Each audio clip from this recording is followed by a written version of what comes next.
from anything else, there was the dancing. Not since Kelly or Astaire was there a popular entertainer who moved with the silky authority. Gene Kelly and Fred Astaire, if you didn't know. Everybody copied him, from Houston to Huddersfield. Oh yes, and in the barrios of Havana, Cuba, too, where another pretty useful hooper was taking his first steps. Acosta, is it? They're walking like that. Yeah. Acosta, sorry. And then the hair flying, and then he died. Growing up in Cuba in the 80s, we all wanted to be like him. Cuba. And I remember in my neighborhood in Havana, every neighborhood had its own Michael Jackson. Some of these Michael Jacksons, they were representing some of the time of the artist, and some of them had these big afros, like, I had a big afro, man, now. It's all gone. While other Michael Jackson already had their hair relaxed. What was interesting about the Thriller, the so-called Thriller video, is it was a vanity video. It was not part of anyone's marketing campaign or stuff. The album Thriller had been out over a year and had already become the best-selling album of all time when Michael saw An American Werewolf in London and was fascinated by that more. He called me up and wanted to become a monster. Werewolf. Young Jackson himself borrowed from another music great, James Brown, as viewers may be able to discern from this early audition tape. Go on, Michael.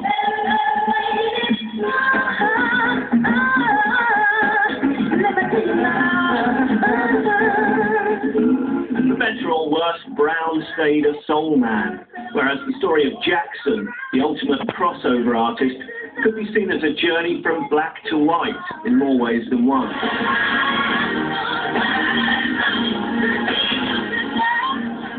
But it was part of the conundrum of Jackson, and perhaps his agony, that he couldn't bring himself to admit what had become as plain as the nose on his face.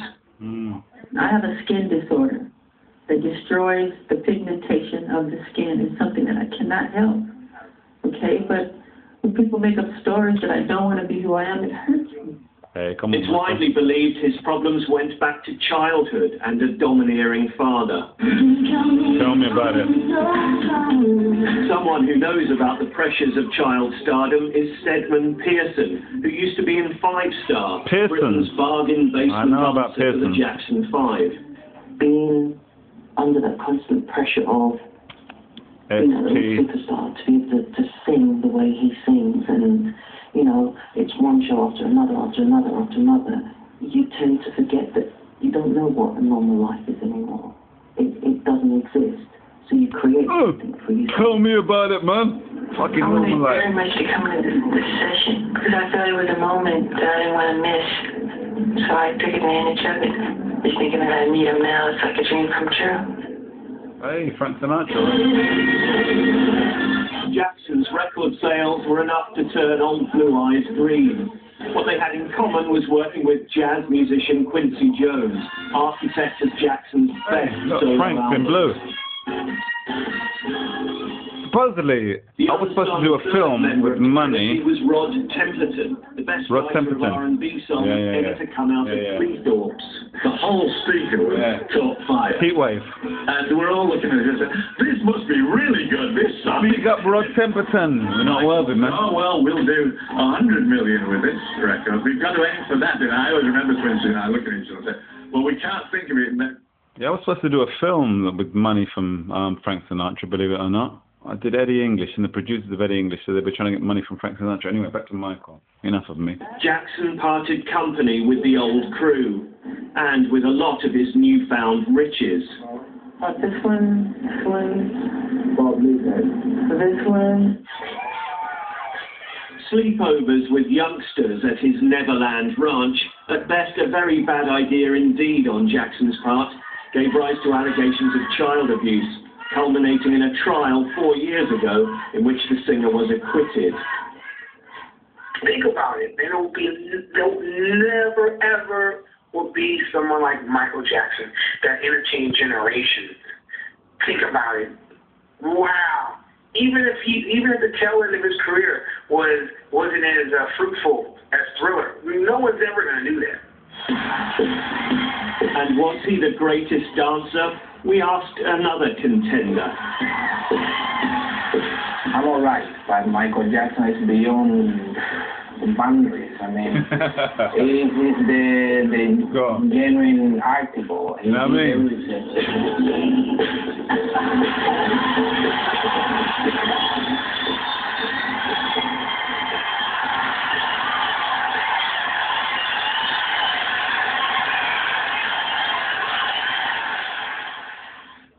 I'm joined now by Robin Gibb of the Bee Gees, a friend of Michael Jackson, and Nile Rodgers, who toured with the Jackson 5 and played guitar on Michael Jackson's History album. First of all, Robin Gibb, you knew him for nearly 30 years or more. Yeah. What was your friendship like? Well, I knew Michael Jackson as Barry did it, and Morris as a human being. Came from a family background, made music like ourselves since we were 8. We had one thing in common. We had between us the 2 biggest selling albums in history. Oh, you vinyl? I never vinyl. No, but the 2 biggest selling albums in history together, and we could actually we had common ground. And did you discuss music a lot? Actually, not a lot. The most unusual thing that most people don't understand about people in this business is that, you know, we human beings at the end of the day, and it's not you're not living your life in front of a camera all the time. You told me that you do normal things. That he would pitch up at your house. What? Yeah. And what would he do? Well, he shot. If you're on Barry and myself have houses on the waterfront, and he turned up on a boat in the middle of the night and knocked on the window, which is a normal. Yeah, but honestly, he knew us and we knew him, and we were a friend, and it's kind of you know, he's a human being. He's a nice guy, but that's Michael Jackson I knew. And now, Rodin, tell me a story that characterizes your relationship and your friendship and your knowledge of the young Michael Jackson.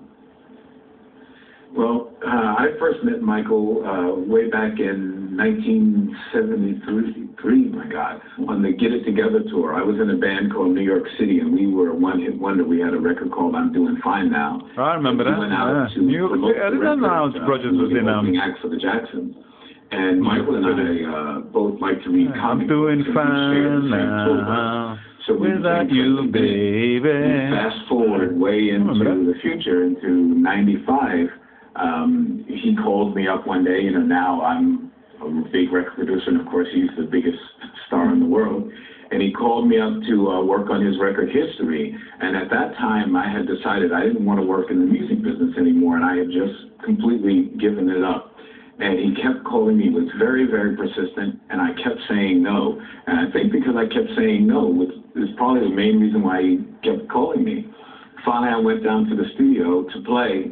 I knocked out my part in 20 minutes, and then he just wanted to talk. We just talked about the old days and how much fun we used to have touring and gigging and doing that sort of thing.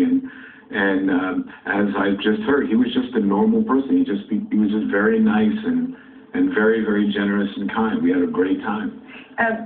Robin Gibb is talking about some of the more bizarre aspects of his behavior. Did he ever talk to you about that? Was he worried about his public persona? He was only to the point that it is a very stressful business because you're in the public eye. And if anything, you need more encouragement than most people need. It's very fragile. Glorious. And when you're out there on your own and you know,